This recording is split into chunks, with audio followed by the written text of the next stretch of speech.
God, how am I supposed to make something out of this when I'm up against Kubrick? Ahem.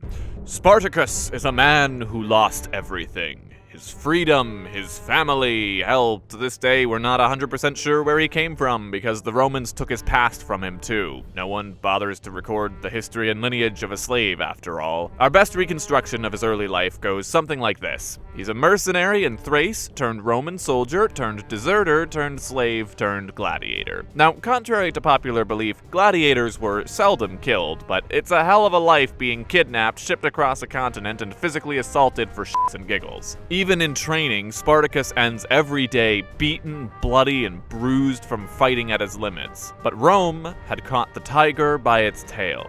Here was a man, and thousands like him across the empire, who spent every day training to become the perfect killing machine, and every night dreaming of freedom. But don't worry about it. Him? What's he gonna do? There's no way he could ever stand up to his masters, not unless, I don't know, he happened to grab hold of a kitchen knife.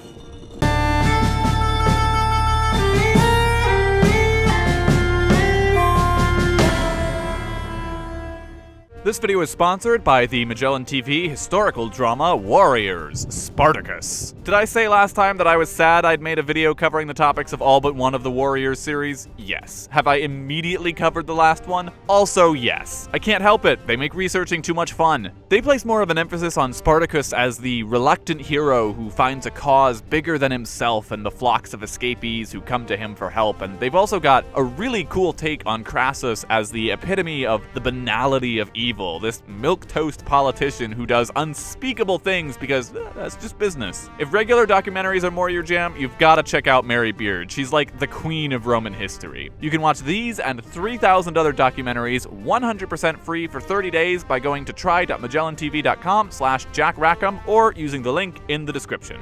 Spartacus and his fellow gladiators, about 70 in all, rush down the guards and make off with a wagon full of their gladiator equipment before running to the hills. Unfortunately, it's not so easy as to walk away and sneak back into society. The Roman militia doesn't take kindly to freedom, so they're forced to roam the countryside as a pack of bandits, living off whatever they can steal from nearby towns, until the militia surrounds them at their camp on Mount Vesuvius. Yeah, that Mount Vesuvius, which would be epic, but no, it was just a regular mountain as far as they were concerned. But Spartacus notices something. The Romans have them surrounded on all sides, except for the sheer cliff right behind them. So Spartacus wonders, how thick are those lines?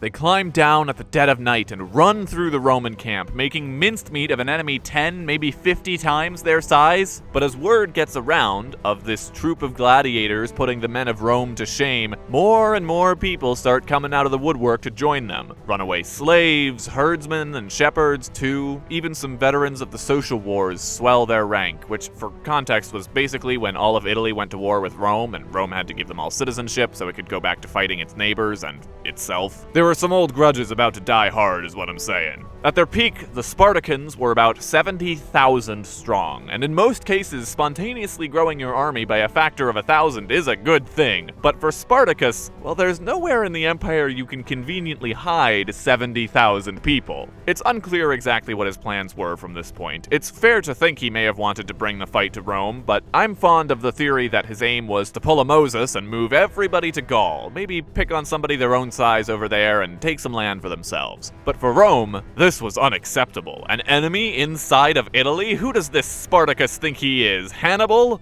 Or a Roman? You know, usually if there's an army attacking Rome, there's a pretty good chance it's a Roman. The army so far has been slow to respond because at the time Spartacus ignited the revolution, most of their legions were on one end of Europe putting down a rebellion in Spain, or on the other end fighting their neighbors in Crimea, and also just because, you know, who wants to deploy the whole army to put down a bunch of slaves? Talk about tacky. They defeat one of the rebel commanders, but Spartacus himself sends them home with their tail between their legs. For Spartacus and his followers, this was a fight for life and liberty. For the average Roman soldier, well, it's hard to get inspired at the thought of risking your life to beat up a bunch of slaves whose primary goal is to leave you alone and never come back. Back in Rome, no one wants to put their career on the line over a bunch of slaves either. Pompey can handle it when he gets back from Hispania. After all, if they do make it to Gaul... No, I'll do it myself. Enter Crassus, the richest man on Earth and the slimiest man in Rome. A man who built his fortune on the misfortune of others. Back when Sulla was dictator and murdering anyone who made the slightest move against him, who but Crassus should come slithering out of the shadows to collect their property? Even when Sulla was gone, he made it work with the fire department. Help! Somebody help! My home is on fire! Yeah? How? When did you get here? Might I be of some assistance? Oh, thank God you brought water to put out the fire! Oh no, I'm afraid they only put out fires in my houses. But I'll buy your home and everything in it for 1,000 denarii. But I bought it 20 years ago for 30,000! That's fine. We brought marshmallows too. You can watch it all go up in smoke, or you can walk away with 1,000 denarii in your pocket. Your choice. Since then, Crassus went on to become a senator, but winning a war in Italy, even if it was against slaves, that was an opportunity that didn't show up every day. An opportunity with the word consul written all over it. So Crassus takes command of the army, and for the soldiers who lost to Spartacus the first time, hello everyone. I'm so excited to be your new commander. I want to start with a little icebreaker. Would everyone please split into groups of 10? And then I want you to draw a number out of the sorting hat. Ooh. Okay, now everyone with a number 1, raise your hand. Good, good. Keep it raised. Now, everybody else, I'm going to come around and hand you a cudgel, and I want you to beat them to death! which is definitely one way to motivate an army. And from the moment Spartacus' army looked up to see Crassus at the head of his troops, things began to go south.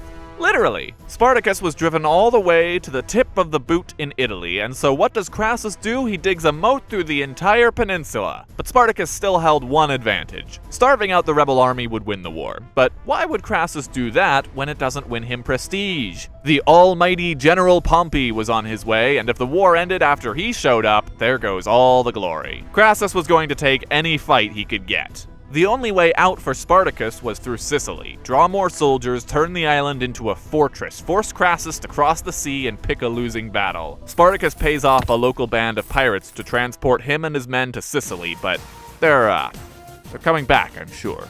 That was all our cash. I know that. Okay, new plan. We'll talk to Crassus, he lets us go free, he gets to say he ended the war all by himself. I'm sure he's a reasonable guy underneath all that, yeah.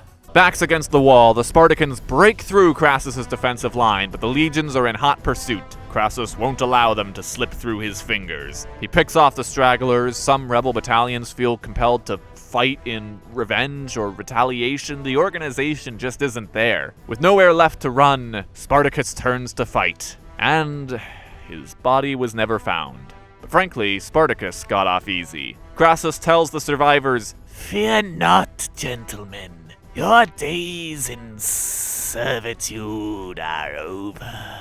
And he crucified them to the last man. From Rome to Capua, where it all started, he left a gruesome reminder. Over 100 miles lined with the bodies of those who fought for their freedom. I present to you, friends, the image of a boot stamping on a human face forever.